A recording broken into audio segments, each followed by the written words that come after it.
Hey guys, I've got the rental trailer just about finished up.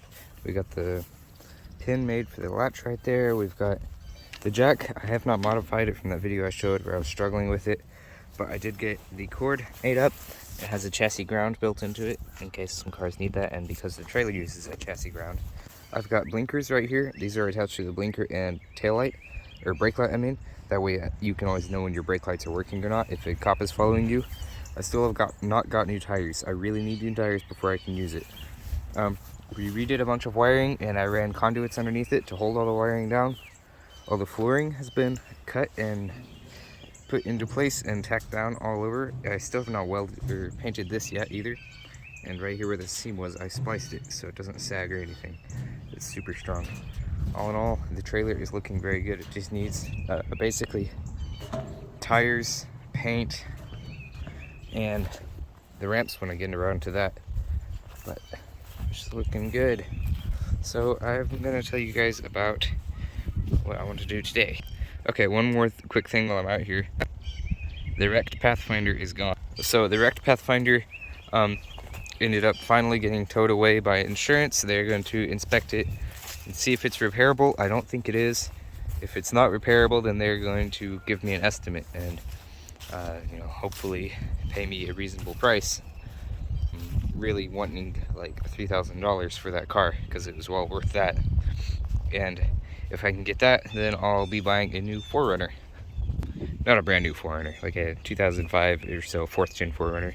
I really want a V8 4Runner. Those things are cool. So since the Pathfinder is burning tons of oil and constantly blowing all of its coolant out, I've been driving the old truck quite a bit. I tried to drive the Pathfinder whenever it's running, but I have had to drive the truck quite a bit, and that's led to a few things breaking.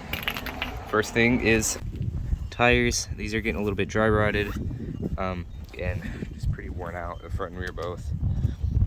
We need, on the interior, this rubber piece here has gotten stripped out and fallen off, and so it needs to be fixed and reattached. The door panel is cracked here. I need to JB weld all of this plastic back together. The steel door cup, or door handle cup right here, is solid, but I would like to take it off and make sure everything's good there. The window tracks need replaced because the window is loose and wobbly. This window is fine, except the plastic piece has fallen off the end of it so it doesn't close tight anymore. And air gets around the window. So like I said, the window tracks and seals all need replaced. Also, the window mechanism catches sometimes. So I need to just rebuild almost this entire door. A little quality of life issue here.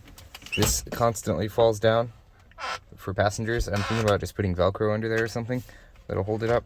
But I think there's supposed to be a spring in there that holds it up. And this little clip here, I'd like to come up with something more elegant for that. I need to pull this gas tank down and repaint all of this because right here where this little sump section is, there's supposed to be a rubber hose and a little filter that goes to the bottom of it. But that is, I think, falling off, and that's why I keep running out of gas, because it doesn't drain the gas tank. For the front of the truck, you can see we have a leak here. This oil all over is preventing rust, and this is a very rust-free truck. But it's unfortunate because anytime my transmission is in park, it starts dumping oil. This is transmission coolant lines that run it. But yeah, this right here has to be replaced. And at the same time I replace this, I'm going to replace this. This is my rear differential vent, and it is clearly broken. So we're going to replace that and refill the rear differential. That's what we're doing today. I finally got around to it 10 minutes into the video.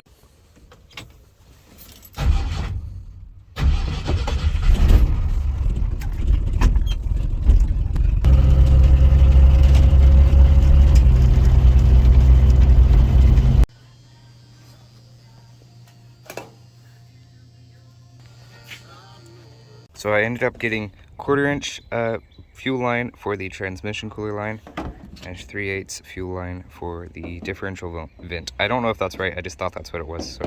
So just taking a quick look at it, this 3/8 looks to be real close to correct. Okay, so taking my wire cutters, can probably just pull that old clip off. I may be able to reuse that somehow. I'm not sure I want to though, it's kind of rusted.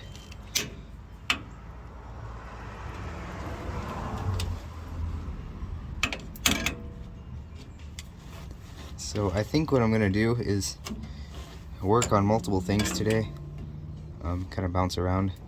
So you may be watching right now a clip of me painting the trailer.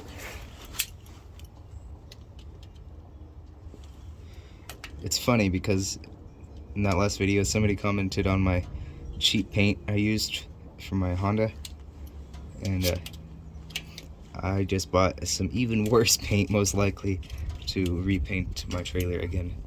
This all looks okay. I don't see any corrosion. It looks just fine. Now, in the old one, there was a metal clip. This is kind of an obscure solution because I'm an electrician. I have lots of copper wire, and I ran out of stainless steel wire apparently. So, copper wire works hardens, and I'll be using my propane torch to soften it. Tied on via copper wire. This hose was looped around here like this and up into this gap up here, and then clipped to the frame. So I'm going to replicate that real quick. This clip that goes on right here, this clip is kind of rusty, so I'm going to quickly restore that.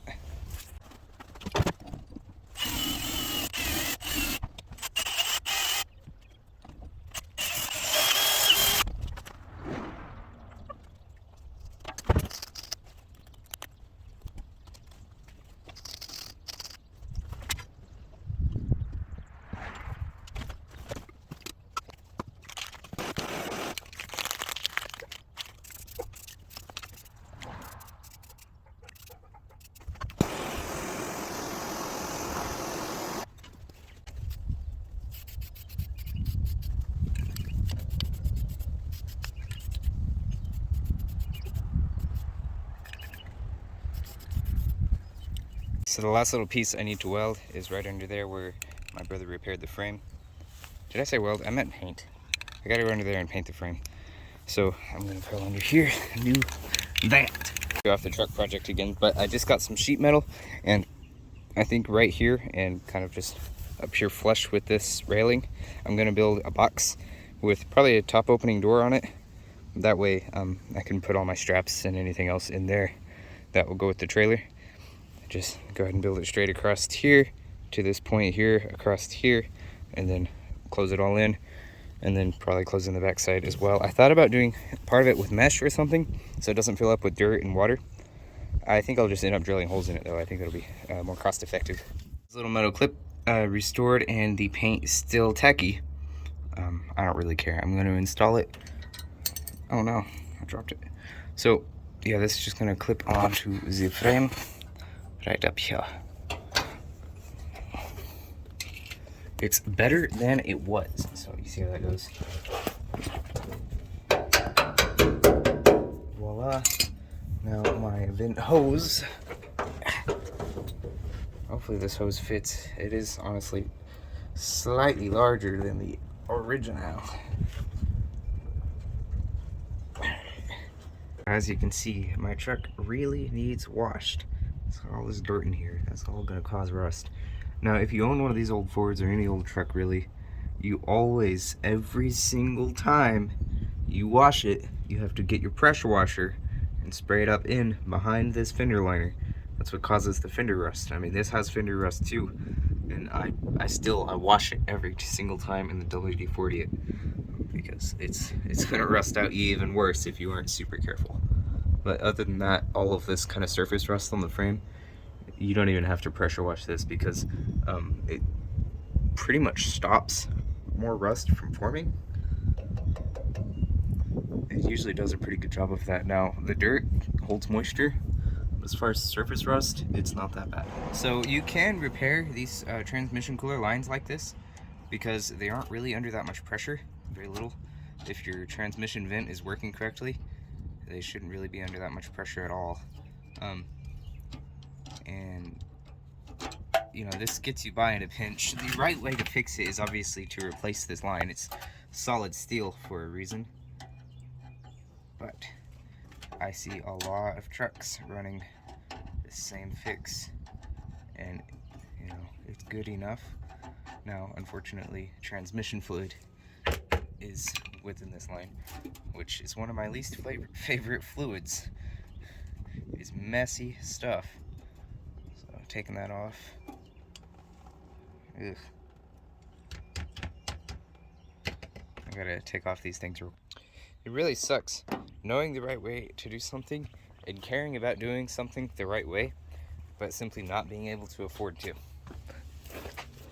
Anyways, there we go.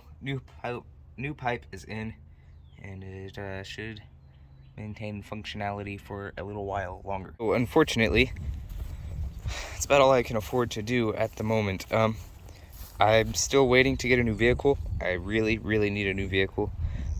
My career and future career require me to drive a lot. My current vehicles just can't hold up to that, and I just don't have the reliable transport, which in America just is not an option. So I'm trying to get a car, and it means I'm saving every bit of money that I can save. Once I know what I'm gonna get from the insurance and I know what my budget is a little bit better, then I can decide what to do with this. I need to get new tires for it, and I need to get to making money with it. That's the next step.